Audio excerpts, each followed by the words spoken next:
যাদের পায়ে খুব ব্যথা তারা বিছানায় শুয়ে ভালোভাবে এই এক্সারসাইজগুলো করতে পারেন। বিছানায় শুয়ে করলেও কিন্তু যদি এক্সারসাইজটা ঠিকমতো করেন তাতে পায়ের ব্যথা অনেক কমবে।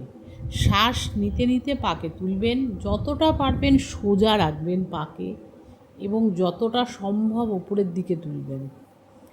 শ্বাসের গতি কিন্তু বাড়বে কমবে। শ্বাস নিতে নিতে তুলতে হবে, শ্বাস ছাড়তে ছাড়তে নামাতে হবে। যত ভালোভাবে করবেন তত ভালো হবে। মন দেবেন, ধ্যান দেবেন। ব্যায়াম করার সময় বা এক্সারসাইজ করার সময় আমরা কিন্তু অন্যমনস্ক হতে পারবো না।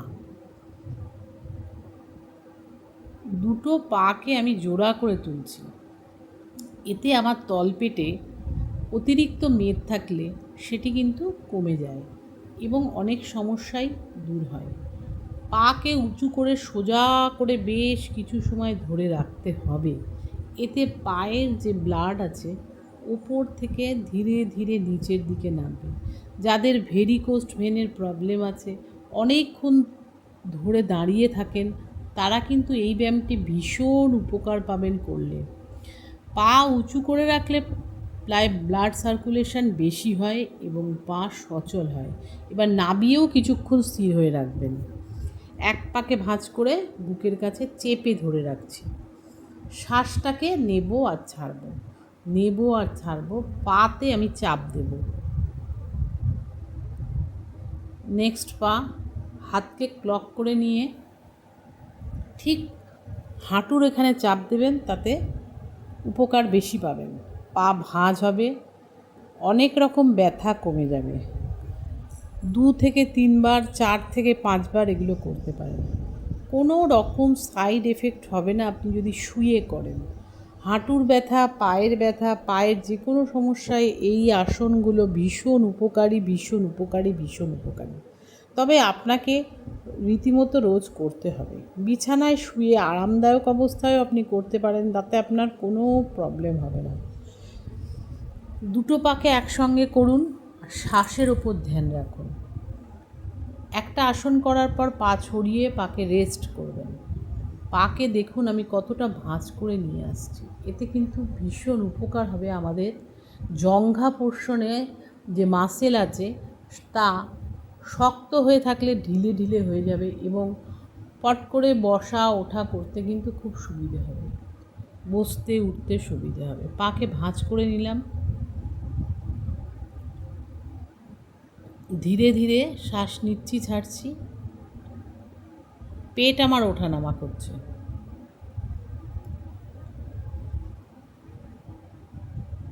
শরীরকে শান্ত করে করবেন। কোনো উত্তেজনা নিয়ে কিন্তু আপনি আসন করতে যাবেন না, তাতে আপনার হিতের বিপরীত হতে পারে। শরীরকে শান্ত করে, শিথিল হয়ে, শান্ত পজিশনে নীরবতা মেনটেন করে আপনি আসন করুন। হাতের দিয়ে আর কবজিকে ধরে কোমরকে তুলছি, নামাচ্ছি।